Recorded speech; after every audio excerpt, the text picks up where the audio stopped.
할렐루야. 네, 옆에 분들하고 인사할까요?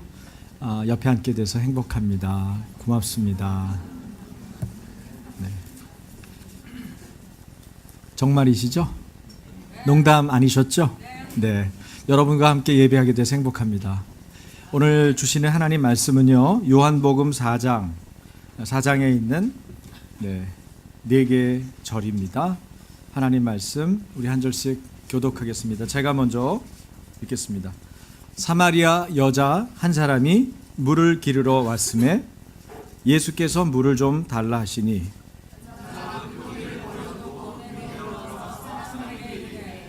내가 행한 모든 일을 내게 말한 사람을 와서 보라.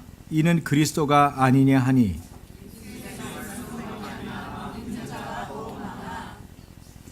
다 같이 그 여자에게 말하되 이제 우리가 믿는 것은 네 말로 인함이 아니니 이는 우리가 친히 듣고 그가 참으로 세상의 구주신 줄 알미라 하였더라. 아멘. 흔히 교회 다니게 되면은 많이 듣게 되는 말씀이죠. 사마리아 수가성 여인이 예수님을 만난 스토리가 요한복음 4장에 기록되어 있습니다. 이 여자는 뭐가 예수님 만난 게 그렇게 행복하고 좋았든지 원래는 물을 기르러 왔다가 나중에 어떻게 합니까? 28절 보니까 물동이를 버려두고 그보다 더한 게 온 거죠. 그보다 더한 게 이 사람을 채운 것입니다. 물보다 더 필요한 게 무엇이었을까?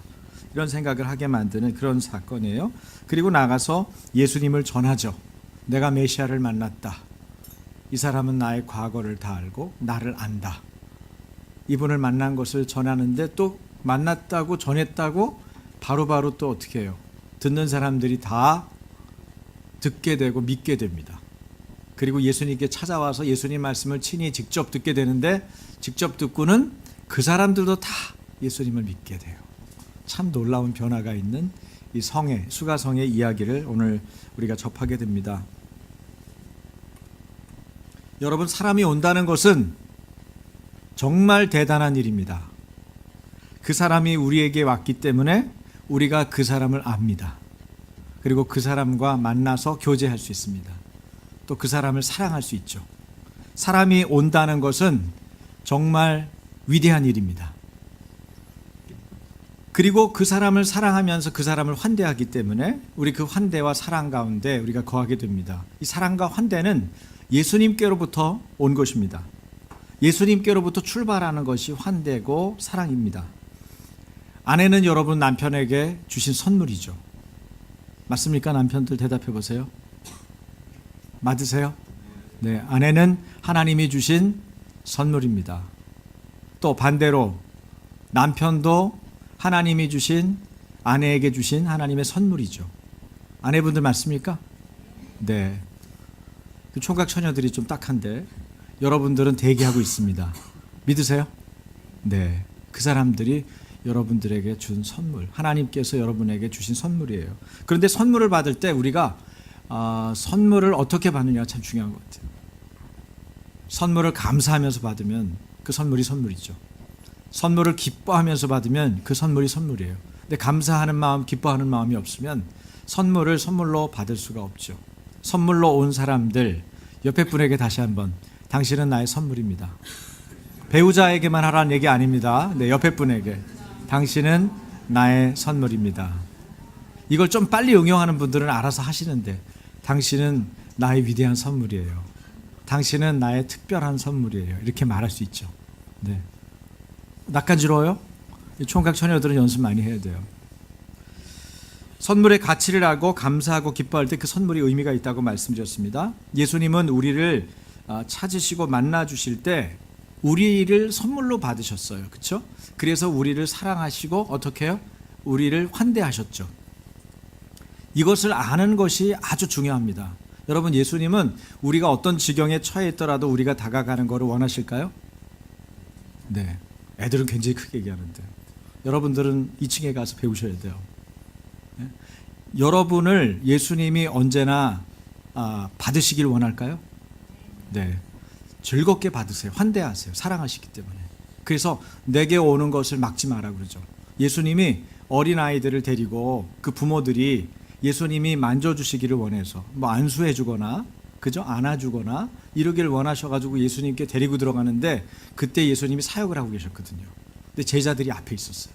제자들이 야단치면서 저리 가라고. 지금 뭐 하는 거냐고. 예수님 지금 일하고 있는 거 안 보이냐고. 그리고 애들 데려오는 부모들을 밀어냈어요. 저를 가라고 쫓아냈어요. 근데 예수님이 그걸 본 거예요. 하필이면 딱 본 거예요. 어떻게 하셨을까요? 예수님이 제자들을 꾸짖으셨다. 성경에 나와 있어요. 자, 말씀을 볼게요. 마가복음 10장 13절 14절. 예수님 화 잘 냅니까 안 냅니까? 화 잘 안 내셔요. 그런데 예수님 화낸 장면이 나오는 거죠. 13절 제가 읽을게요. 사람들이 예수께서 만져주심을 바라고 어린아이들을 데리고 오매 제자들이 꾸짖거늘. 14절 예수께서 보시고 노하시어 이르시되 어린아이들이 내게 오는 것을 용납하고 금하지 말라. 하나님 나라가 이런 자의 것이니라. 야, 그쵸? 아시겠어요?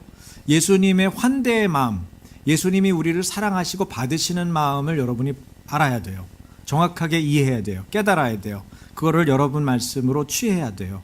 남의 말씀, 옆집의 말씀은 의미가 없어요. 내게 주어진 나의 말씀으로 받을 때 의미가 있어요. 예수님께 가는 것, 예수님께 오는 것은 인생의 생사가 달린 문제입니다. 너무나도 중요하다는 거죠. 그러니까 예수님께 주저없이 나오십시오. 누구든지 값없이 나오십시오. 이것이 주님의 은혜를 받는 유일한 방법이에요. 여러분의 마음을 열지 않고는 예수님께 나올 수가 없죠. 몸은 나왔어도 마음은 안 나갈 수 있어요. 여러분의 마음을 예수님은 얻기 원합니다. 지금부터 영원히 잘 사는 길이 뭐예요? 지금부터 영원히 잘 사는 것. 예수님께 나오는 것입니다. 따라서 해보시겠어요? 지금부터 영원히 잘 사는 길은 예수님께 나오는 것이다. 굉장히 단순한 거지만 굉장히 중요한 일입니다. 시인 정현종이라고 하는 사람이 그의 시 방문객에서 이렇게 사람이 온다는 걸 표현했는데요. 제가 읽어드릴게요. 사람이 온다는 것 사실은 어마어마한 일이다. 그는 그의 과거와 현재와 그리고 그의 미래와 함께 오기 때문이다. 한 사람의 일생이 오기 때문이다. 부서지기 쉬운, 그래서 부서지기도 했을 마음이 오는 것이다. 그 갈피를 아마 바람은 더듬어 볼 수 있을 마음, 내 마음이 그런 마음을 흉내낸다면 필경, 환대가 될 것이다. 여러분, 누군가를 진심으로 환영하고 환대한다는 것은요, 그런 의미에서 정말 귀한 일입니다. 여러분이 누군가를 만날 때 가볍게, 우습게, 함부로 만나는 일이 없기를 주님의 이름으로 축원합니다. 그래서 믿음의 사람들 성경에 보면 믿음의 사람들이 했던 행동은 뭐냐면 자신들을 찾아온 손님들을 너무너무 귀하게 환대한 거예요. 상상을 초월할 정도로. 그 대표적인 예가 누구냐면은 아브라함의 조카 롯이에요. 롯이 아브라함이 계속 가축이 늘어나니까 그 사람 또 부하 그 종들이 늘어나니까 사람들이 많아지고 가축이 늘어나니까 자신들이 거하는 땅이 충분히 이게 수용할 수 없는 영역이 된 거예요. 그래서 이제 조카가 이렇게 보니까 조카도 많이 장성했고 일하는 방법도 많이 스킬도 늘었고 그러니까 이제 아브라함이 어떻게 하냐면 분가를 시켜요. 근데 어떻게 분가를 시키냐면 아브라함이 참 너그럽고 넉넉한 사람이잖아요. 그러니까 작은 아버지를 잘 만난 거예요. 조카 롯이. 그러니까 작은 아버지가 숙부가 아브라함이 이렇게 얘기하죠. 롯, 너가 아무래도 이제 네가 가야 될 때가 됐나 보다. 너가 너 길을 가야 되는데 너가 이쪽으로 가겠다 그러면 난 이쪽으로 갈게. 네가 이쪽으로 가겠다 그러면 난 이쪽으로 갈게. 그러니까 반대로 가겠다. 너가 먼저 결정해라. 결정하고 내가 다른 편을 선택하겠다. 그렇게 얘기를 해줍니다. 그래서 롯이 선택한 것이 소돔이에요. 근데 소돔이라는 곳이 좀 좋은 곳이었으면 좋았는데 눈에 보이기에는 기름지고 눈에 보이기에는 여건이 좋고 눈에 보이기에는 자기의 생산성이 늘 것 같고 눈에 보이기에는 성공의 길인 것 같은데 거기가 죄가 많은 곳이에요. 사람이 들끓고 많이 찾는 곳은 항상 죄도 함께 있는 거예요. 그래서 거기 가서 롯이 이제 아주 힘든 생활을 합니다. 왜 힘드냐? 마음이 힘들어요. 사람들하고 지내는데 자기하고 가치관이 달라요. 나는 좀 올곧게 믿음 가운데 살아보려고 그러는데 그렇게 사는 사람이 주변에 없어요. 여러분이 직장 생활하면서 사회에서 생활하면서 어려운 건 뭐예요? 제일 힘든 건 내 가치관, 내 세계관과 마음이 맞는 사람이 찾기가 쉽지 않다는 거예요. 내 마음을 열어보이고 무슨 얘기를 하든지 공감해주고 경청해주고 함께 할 수 있는 그런 비전을 가진 사람을 만나기가 어렵다는 거예요. 얼마나 힘들어. 특히 남자들은 그런 부분이 안 맞아 떨어질 때는 그 직장에 버티기가 힘들어요. 직장에서 일이 힘들어요? 인간이 힘든 겁니다. 인간이. 왜 인간이 힘들어요? 생각이 다르기 때문에. 늘 부딪히거든요. 그것 때문에 고통스러운 거예요. 롯이 그랬어요. 그러고 있는데 천사들이 둘이 온 거죠. 누구에게? 롯에게 찾아온 거예요. 거기까지. 근데 천사가 사람처럼 보이고 들어왔으니까 그때 이 손님들을 환대를 했는데 손님들을 환대하고 음식 대접을 하려고 하는 찰나에 이 소돔성의 깡패들, 비류들, 예? 나쁜 짓을 골라 하는 놈들, 뭐 남자 여자 할 것 없이 그냥 자기 멋대로 살아가는 놈들이 주변을 감싼 거예요. 그리고는 그 남자들 새로 보는 이방인들 처음 보는 애들인데 이쁘장하게 생겼는데 바깥으로 내놓으라는 거죠. 근데 롯이 더 황당해. 이 아브라함의 조카 롯이 어떻게 하는 줄 아세요?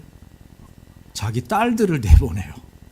자기 딸들을 내보내면서 하는 얘기가 차라리 내 딸들을 니네들 마음대로 하고 이 손님들한테는 손대지 마라 이런 얘기를 하는 거예요. 우리가 갖고 있는 상상력으로는 이해가 안 되지만 그 당시의 시대적 배경이나 분위기로 볼 때는 손님에 대해서 이들이 얼만큼 소중하게 여기고 환대했는지를 보여주는 아주 극명한 예예요. 그런데 다행히도 천사들이 그 바깥에 있는 비류들의 눈을 가리우죠. 그리고는 얼른 딸들을 다시 확 잡아 떼가지고 안으로 들여요. 근데 갑자기 롯의 집이 안 보이는 거죠. 그래서 아무 일이 없고 결국은 그 지역은 심판당하는 땅, 하나님의 심판, 진노의 심판이 임하는 땅으로 되고 롯의 가족들은 구출되는 그런 일들을 볼 수가 있어요. 여러분, 하나님은 우리를 환대합니다. 하나님은 여러분이 잘 되기를 원하십니다. 여러분이 잘 되는 것이 하나님의 뜻입니다. 믿으세요? 이걸 아는 거 중요해요. 예수를 믿어도 자기가 가난한 게 하나님 뜻이래.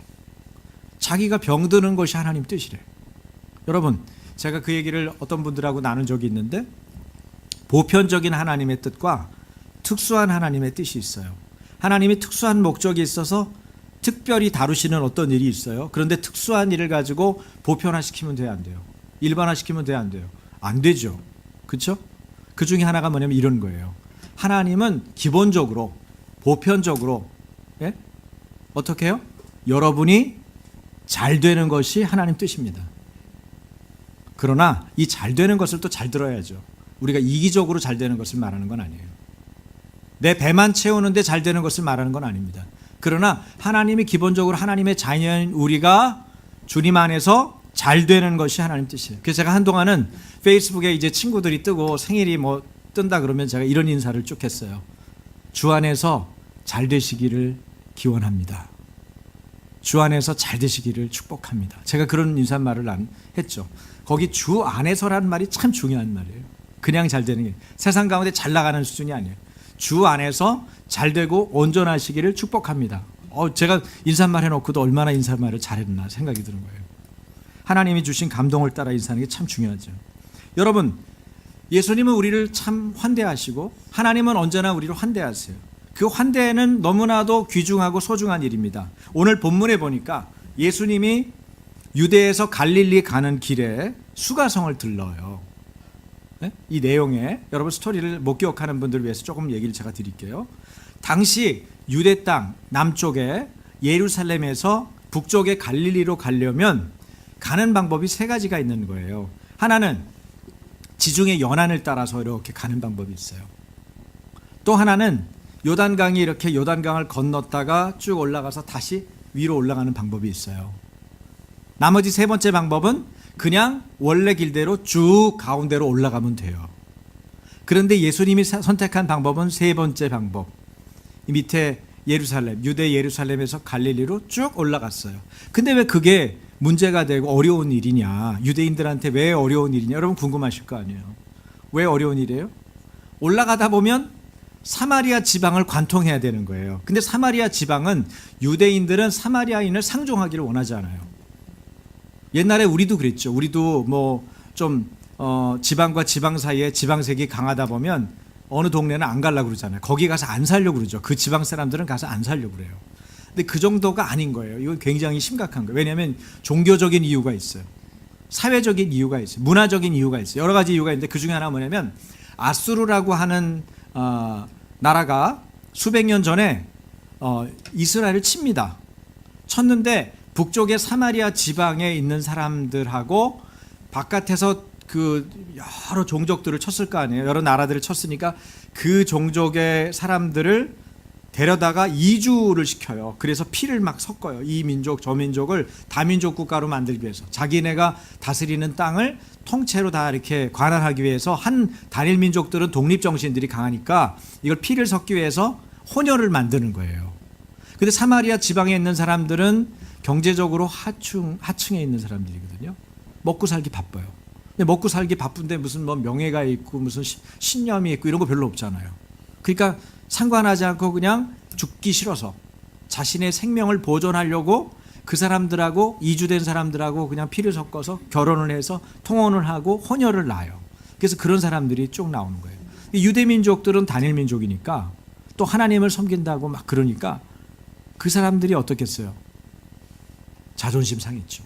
꼴 보기 싫은 거예요. 그래서 어떻게 표현하냐면 저놈들은 개다. 그래서 사마리아 사람들은 유대인들에게 개처럼 취급당했어요. 내가 니네들 꼴을 안 볼 거다. 그렇게 생각하는 거예요. 그러니까 사마리아 지방으로 가는 게 쉬웠겠어요? 돌아가는 게 더 편했겠어요? 돌아가는 게 당연히 편하죠. 그러니까 사마리아 지방을 가질 않죠. 그런데 유대인의 얼굴로 오신, 유대인의 모습으로 오신 예수님이 지금 어디를 가는 거예요? 사마리아 지방을 가는 거예요. 뭐라고 표현되어 있어요? 여기 오늘 4절인가요? 4절을 보니까 사마리아를 통과하여야 하겠는지라 이래요. 이 하겠는지라가 굉장한 말이에요. 반드시 통과해야겠다는 얘기예요. 예수님의 의지가 담겨 있어요. 반드시 내가 거기를 지나가야겠다는 강한 의지가 있어요. 도대체 예수님은 어째서 그곳을 지나려고 했을까? 어떤 일이 있어도 반드시 그리 지나가시겠다는 얘기. 요한복음 4장 4절 제가 읽었어요. 통과하여야 하겠는지라. 반드시 통과하겠다는 거죠. 근데 이게 시간 단축 때문에 그런 게 아니에요. 그 목적이 뭐예요? 여러분이 짐작하는 대로 수가성 여인을 구원하겠다는 거죠. 요한복음 4장 34절에 보면 같이 읽겠습니다. 예수께서 이르시되 나의 양식은 나를 보내신 이의 뜻을 행하며 그의 일을 온전히 이루는 이것이니라. 예수님의 양식 뭐 잘 드셨나요? 같이 드시겠어요? 제자들이 와서 다른데 장 보고 와서 예수님 대접하려고 그러니까 예수님이 생뚱맞은 얘기를 또 하시는 거죠. 예수께서 이르시되 나의 양식은 나를 보내신 이의 뜻을 행하며 그의 일을 온전히 이루는 이것이니라. 하나님의 뜻을 행하고 하나님의 일을 온전히 성취하는 것, 이것이 뭐예요? 예수님의 양식이라는 거예요. 이렇게 희한한 얘기를 하신 거예요. 여러분, 예수님이 수가성 여인을 구원하시고 나서 이 얘기를 했어요. 무슨 얘기예요? 수가성으로 갈 때 예수님은 아주 분명한 목적을 가지고 가신 거예요. 그리고 수가성 한 여인이 낮 12시경에 야곱의 우물에 가서 우물을 뜬다는 것을 예수님은 아셨던 거죠.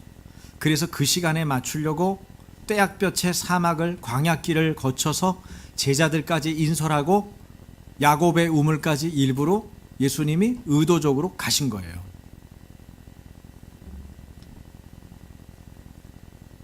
그리고 그 여인을 하나님께로 이끄는 거죠. 하나님 나라로 이끄시는 겁니다. 그리고 그 여인이 결국은 어떻게 돼요? 자기가 예수님을 메시아로 만났다는 것을 확인하고 수가성에 있는 사람들을 역시 또 주님께로 하나님 나라로 이끄는 것을 우리는 볼 수 있어요. 수가성의 구원에 큰 기쁨이 이르게 된 거죠. 이것이 뭐예요? 하나님의 일입니다. 이것이 하나님의 뜻을 행하는 그의 삶이었어요. 예수님은 이렇게 사셨어요. 그런데 한번 생각해 보십시오. 하나님의 일을 행하시려는 주님이 낮 12시에 수가성 여인이 야곱의 우물에 오는 시간을 택해서 오셨어요. 그리고 거기 앉아 계시는 동안에 누가 봤습니까? 수가성 여인이 온 것입니다. 사람이 온 것이에요. 유대인이 꺼리는 그 길, 유대인 상종하지 않는 그 사람을 만나려고 예수님은 이 방법을 택하셨어요. 근데 그 여인은 어떤 여인이에요? 5번이나 결혼했던 과거가 있는 여자예요. 지금 6번째 남자하고 사는 여자입니다. 떳떳했겠습니까? 누구하고 말 섞기가 쉬웠겠습니까? 말하면 누군가가 공감해주고 경청해 줄 수 있었을까요? 그 사람의 상황과 상처와 아픔에 대해서 충분히 같이 아파해 줄 만한 사람이 있었을까요? 쉽지 않죠. 근데 그 사람이 온 거를 예수님이 기대했고 그 사람을 만나기 위해서 예수님이 찾아간 것입니다. 놀라운 일이죠. 여러분, 니고데모 기억나세요? 산헤드린 공회원이었던 니고데모는 예수님을 만나기 위해서 그 사회적 위치, 그 위치가 높은 그 사람은 거꾸로 예수님을 만나기 위해서 밤에 예수님 만나기 위해서 찾아갔죠. 그런데 지금 하나님의 아들이신 예수님이 거꾸로 남자 5이나 겪었고 6번째 남자와 몸을 섞고 있는 이 여자, 그리고 사람들한테 손가락질 받고 상처라고는 온통 마음과 몸에 상처투성이인 이 여자를 만나기 위해서 사막과 광야를 거쳐서 야곱의 우물까지 시간 맞춰서 예수님이 기다리고 환대하시는 모습을 여러분 어떻게 생각하십니까? 이해할 수 없어요. 이해할 수 없습니다. 니고데모라면은 그렇게 해볼 수 있죠. 앞으로 영향력을 생각하고 그 사람 사회적 신분을 생각할 때. 굳이 이런 여자까지 예수님이 그렇게 찾아가셔서 그 사람이 오는 것을 기다려야 합니까? 네. 하나님의 아들은 그 여인까지도, 그 여인이 오는 것까지도 기다리고 사랑하고 환대하시는 것입니다. 사람이 온다는 것의 존귀함, 사람이 온다는 것의 위대함을 알지 못하고는 할 수 없는 일이죠. 그렇습니다. 사람이 온다는 것은 어마어마한 일입니다. 왜냐하면 그 사람은 그 사람이 겪어온 모든 것을 짊어지고 오기 때문입니다. 그 사람은 그 사람이 가진 우주를 전부 다 가지고 오기 때문입니다. 그 사람의 오늘이 그를 만나는 사람의 미래까지 통째로 바꿀 수 있는 엄청난 영향력을 담지하고 있기 때문입니다. 여러분, 심리학자들에 의하면 한 사람이 정상적인 정서를 유지하려면 맘 놓고 이야기를 주고받을 수 있는 사람이 최소 6명은 되어야 된다고 그래요. 여러분 어떠세요? 맘 놓고 얘기할 수 있는 상대가 한 5-6명 되십니까? 생각보다 많지 않죠. 수가성 여인에겐 그런 사람들이 없었을 것입니다. 세상적으로 그 여인은 죽지 못해 사는 여인이었을 수 있습니다. 모든 것이 배부르고 안정되고 편안해 보이는 현대사회는 더욱더 우울합니다. 도시 주부 가운데 2명 중 1명이 우울증 증세를 가지고 있다고 어떤 신경정신과 의사가 연구 결과를 발표했어요. 학력이 낮을수록, 경제적으로 어려울수록, 특히 30대 중반의 여성이 그렇다고 하니까 우리는 더욱 살필 일입니다.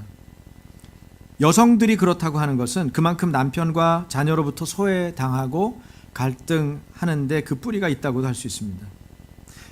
요즘도 세계에서 가장 인기가 있는 약이 있죠. 그게 뭐예요? 우울증 환자들이 먹는 약, 프로작이라고 그러죠.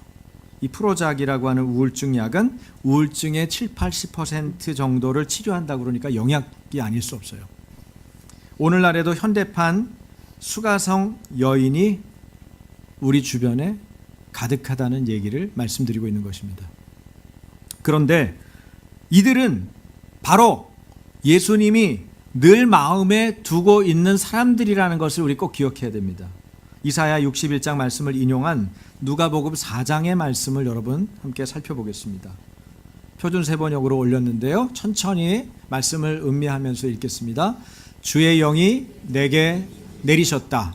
주께서 내게 기름을 부으셔서 가난한 사람들에게 기쁜 소식을 전하게 하셨다. 주께서 나를 보내셔서 포로된 사람들에게 자유를, 눈먼 사람들에게 다시 보게 함을 선포하고 억눌린 사람들을 풀어주고 주의 은혜의 해를 선포하게 하셨다. 예수님이 당신이 어떤 사명을 이 세상에 부여받고 오셨는지를 이사야서의 말씀을 가지고 인용하신 말씀이에요. 하나님께서 예수님에게 기름을 부으셨죠. 성령으로 말이죠. 그런데 누구에게 소식을 전하도록? 가난한 사람들에게. 그리고 누구에게 자유를 주시려고? 포로된 사람들에게. 누구에게 다시 보게 함을 주셨어요? 눈먼 사람들에게. 누구를 풀어주라고요? 억눌린 사람들에게. 그들을 해방하라고 예수님이 오신 거예요. 예수님이 오신 목적은 너무나 뚜렷하게 나와 있어요. 그래서 은혜의 해가 이제 임했다. 은혜의 해가 시작됐다. 이것을 선포한 거예요. 그것을 다른 말로 마태복음에서 뭐라고 했어요? 회개하라, 천국, 하나님의 나라가 가까이 왔다. 그렇게 얘기했죠. 예수님이 오면 눌린 자는 어떻게 돼요? 자유케 되는 것입니다. 풀어지는 거예요. 해방되는 거예요. 눈먼 사람들은 눈을 뜨고 보게 될 것을 보게 되는 것입니다. 갇힌 사람, 포로된 사람들에게는 자유가 임하는 것입니다. 그것이 예수님이 오신 이유고 예수님이 사람들에게 해주기를 원하시는 일들이에요. 하나님께서 우리가 잘되고 또 우리가 잘되기를 소망하여서 축복하는 사람들이 잘되기를 원하신다는 사실 여러분 받아들이십니까? 할렐루야. 예수님이 그래서 오셨어요. 예수님 마음에는 누가 들어있었어요? 가난한 사람들, 포로된 사람들, 눈먼 사람들, 억눌린 사람들이 들어있었어요. 그래서 수가성의 여인처럼 죽지 못해 살고 수많은 상처와 슬픔과 아픔을 지니고 있는 사람들을 예수님은 마음에 늘 두고 계셨어요. 마음에 늘 저려오셨죠. 그 사람들을 보면 민망히 여기는 마음이 있었어요. 애간장이 끊어지는 마음을 말하는 거예요. compassion, 불쌍히 여기시는 마음.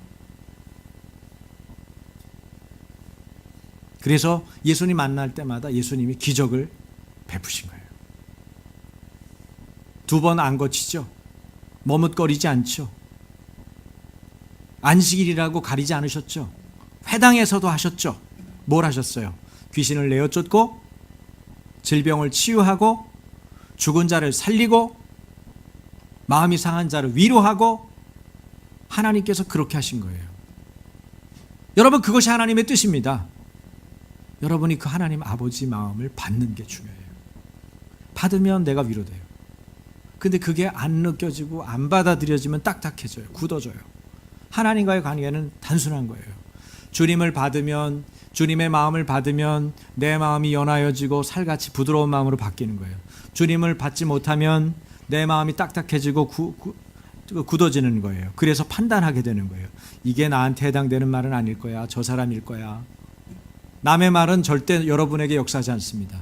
하나님이 주신 나의 말씀이 내게 역사하는 거예요. 그렇다면 우리는 어떤가? 저는 얼마 전에 A.W. 토저 목사님이 질문한 여러 질문들 중에 한 가지, 그 질문에 대답하는데 고민이 됐습니다. 그 질문 7가지 중에 한 가지는 이거였는데, 첫 번째 질문이 이거였어요. 당신이 가장 원하는 것은 무엇인가? 여러분도 한번 생각해 보세요. 여러분이 가장 원하는 게 뭡니까? 가장 원하는 게 뭘까? 이거를 대답을 못 하겠더라고요. 목회자들 공부, 성경 공부, 여러분들도 하게 될 공부, 수요일 날 그걸 답을 쓰려고 그러는데 답을 못 쓰겠는 거예요. 정직하게 쓰려고 그러니까. 그래서 숙제가 이게 뭐 쉬운 숙제, 그냥 거기 관찰 질문, 이것에 대한 해석 질문 같으면 찾아서 공부하든 뭐 혼자서 성경을 연구하든 답을 쓰겠는데, 이거는 나에게 질문하고 내가 원하는 것을 알아야 되는데, 네가 가장 원하는 게 뭐야? 그 질문을 대답을 못 하겠어요. 그래서 일주일이고 열흘이고 가다가 내가 정말 원하는 게 뭐지? 가장 원하는 게 뭐지? 언제든지 원하는 게 뭐지? 그 질문을 하다가 하나 깨달았어요. 저는 주님하고 동행하는 거더라고요. 근데 그 동행하는 것이 바깥으로 생활 중에 표현될 때는, 예를 들어서 사람들하고 커피 한잔 마시면서 이야기하는 동안에 웃고 우는 거, 그게 주님하고 동행할 때 일어나는 현상이거든요. 또 저녁 식사를 먹을 때 따뜻하고 아늑한 분위기에서 서로의 마음을 교류하고 공감하고 경청하는 거, 그거 제가 원하는 거더라고요.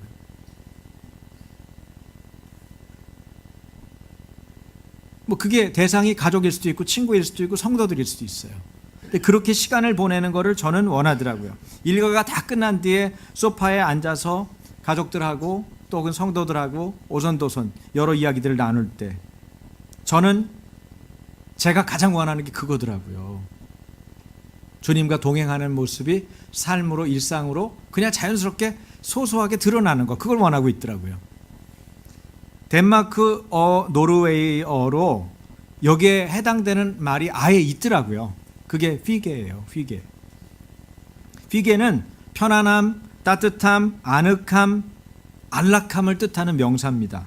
이들은 이런 시간, 이 덴마크인들이나 네덜란드인 사람들은 이런 시간을 통해서 행복을 누리고 유지하고 만들어가는 거예요. 여러분, 크리스찬들은 그럴 수 있어야 돼요. 행복을 만들고 누리고 유지할 수 있어야 돼요. 그리고 한 가지가 더 생각이 났는데, 이런 시간을 갖지 못하는 사람들이 우리 주변에 참 많이 있다.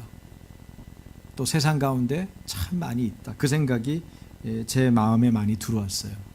예수님은 사마리아 수가성 여인을 만나러 그곳에 가셨죠. 그 여인에게 이런 삶을 선물하고 싶었던 거예요. 그래서 그 여인을 처음에 환대하셨죠. 그 사람에게만 주목할 수 있는 환경이 주어졌어요. 제자들은 뭘 사러 갔죠. 장을 보러 갔어요. 누가 남았어요? 예수님밖에 안 남았어요. 누구와 독대한다는 것, 1대1로 만난다는 것은 그 사람에게 집중할 수 있는 좋은 기회예요. 환대하기 위해서는 그런 독대가 필요할 때가 있어요. 그리고 그에게 하나님의 말씀이 진리를 전해주고 그녀에게 가장 중요한 것이 무엇인지를 말씀하셨어요. 영원한 생수, 영원토록 터져나오는 샘물, 그것을 말씀하셨어요. 여러분, 예수님을 만나면 여러분이 영원토록 목마르지 않는 생수를 마시게 되는 것입니다. 여러분, 내 목마름을 채워줄 수 있는 존재는 세상에 아무도 없어요. 예수님 외에. 아쉽지만 일시적으로 채우는 것 같은 사람은 있지만 영원히 채울 수 있는 사람은 이 세상에 아무도 없어요. 예수님밖에 없어요. 근데 예수님을 만나는 길을 보여준 거죠. 그가 예수님을 만났죠. 그리고 그는 구원을 받았습니다. 뿐만 아니라 그 구원받은 기쁨 때문에 자기 물동이도 내려놓고 어디로 가요? 마을로 뛰어들어갔죠. 우물도 생각 안 하고 물동이도 생각 안 하고 만났던 예수님도 지금 빠이빠이 하고 예수님을 전하고 싶은 그 열정 때문에 마을로 간 거예요. 그리고 그가 마을에서 복음을 전하는 그런 삶을 살았어요. 그런 행동을 하게 된 것입니다. 여러분, 가장 아름답고 위대한 환대는요, 나의 자리를 내주는 것이에요. 그러려면 자기 자신과 치열하게 한판 붙어야 돼요. 왜? 내 자리 내어주는 거는 불편하거든요. 내 자리 내어주는 거는 어려워요. 옆에 사람, 옆자리 정도는 내줄 수 있어요. 우리가 마음이 넉넉하고 기분이 좋으면. 여러분 한번 생각해 보세요. 여러분이 누군가를 환대할 때 여러분 자리라고 생각하는 것까지 내준 적이 있으신지. 예수님은 그렇게 하셨어요. 예수님이 심지어 자신의 하늘 보좌도 내주고 이 땅으로 사람을 구원하기 위해서 오셨어요.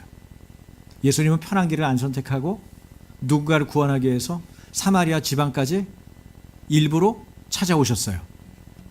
그 여인 만나는 거 불편한 일입니다. 그러나 그 여인 만나기 위해서 그 뜨거운 낮에 찾아오신 거예요. 그 주님이 여러분을 안 찾을까요? 여러분 한 사람 한 사람을 안 찾으실까요?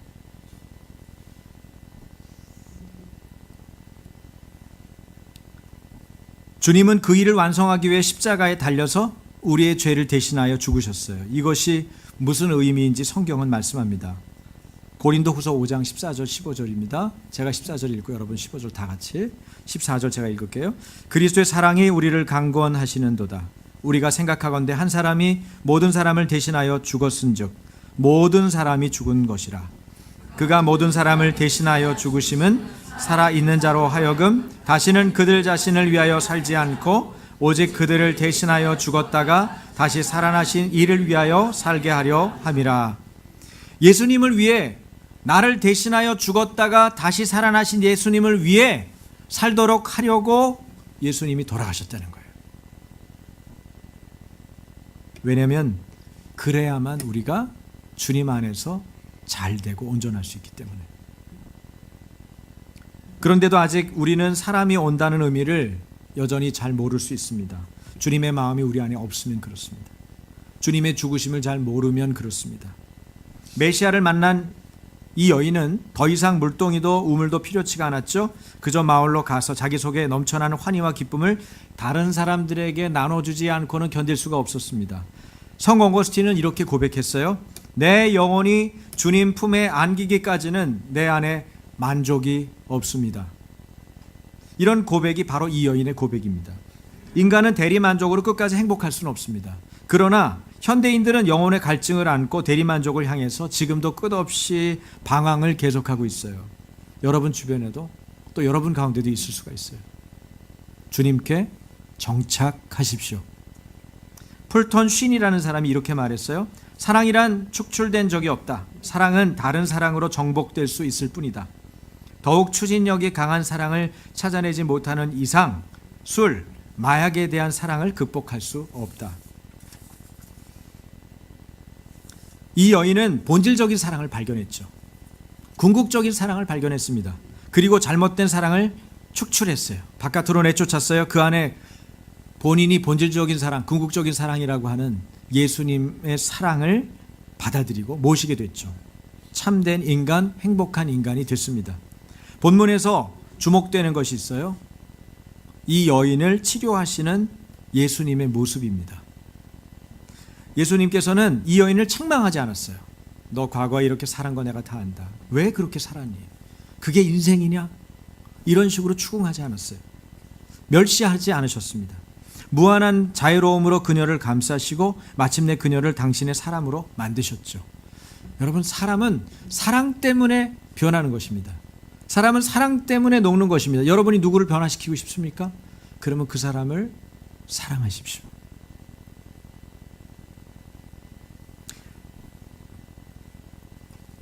이 사랑은 오래전에 나를 찾아오셨고 여러분을 찾아오셨죠.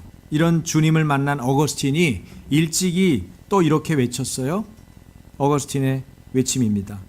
나의 영혼의 집은 주님이 들어오시기에는 너무나 좁습니다. 넓혀주시고 고쳐주소서. 내 영혼의 집에는 주의 눈에 거슬리는 것이 너무 많습니다. 누가 이것을 깨끗게 해주겠습니까? 주님 외에 누구에게 외쳐야 합니까? 여러분, 사람이 옵니다. 사람이 오고 있습니다. 하나님의 아들 예수님께서 자리를 내주시고 생명을 내주신 사람이 옵니다. 우리가 그러했듯이 그 사람도 어마어마한 사람입니다. 환대하는 몫은 바로 여러분과 저의 몫입니다. 우리가 함께 사랑하고 끝까지 환대함으로 주님의 일을 행하십시다. 기도하겠습니다.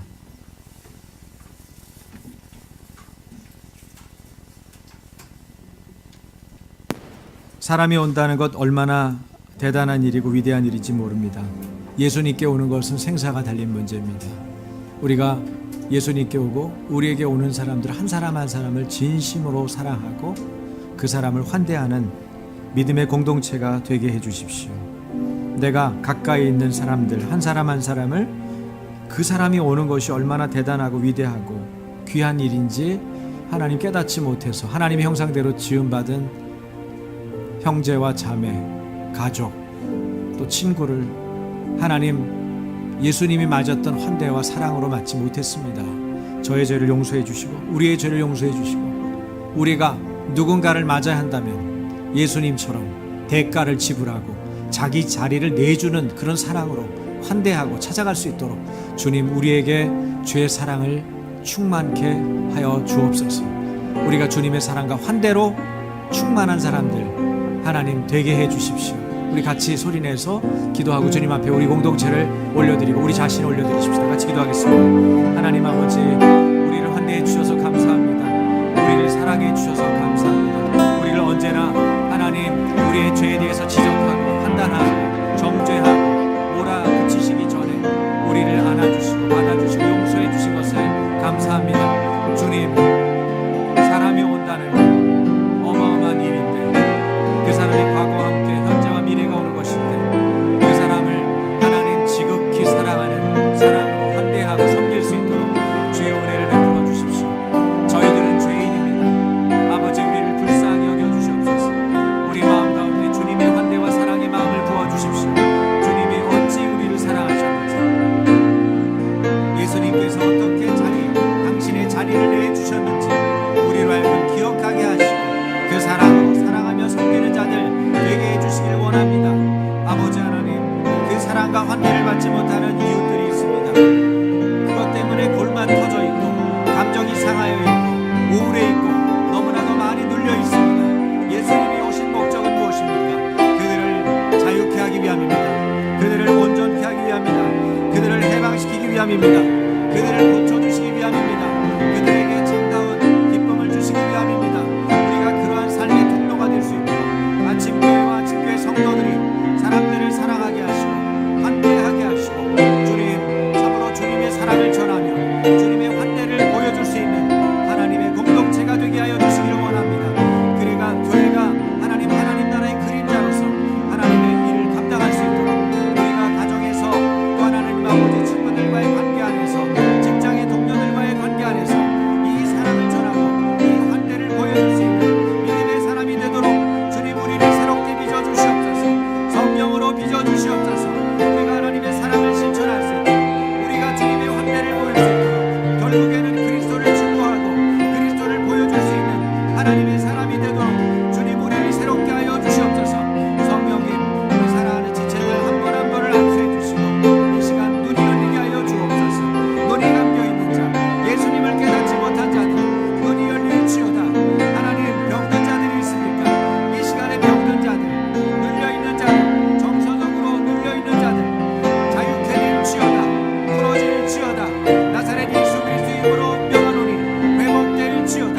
주께서 고치시고 새롭게 하셔서 이제 많은 자들의 억눌려진 자를 회복하며 하나님 해방시키며 자유케 하며 모든 것들로부터 풀어질 수 있도록 주여, 우리들의 마음이 주님을 만남으로 진리이신 주님의 말씀을 만남으로 자유케 되었음을 선포합니다. 주님, 주의 은혜의 해가 하나님 시작되었음을 선포합니다. 이미 주어진 그 은혜의 해를 날마다 누리고 하나님 전하고 증거하는 자들이 될 수 있도록 하나님의 종들, 하나님의 자녀들을 붙잡아 주시고 인도하여 주시옵소서. 축복하오며 예수님 이름으로 기도합니다. 아멘.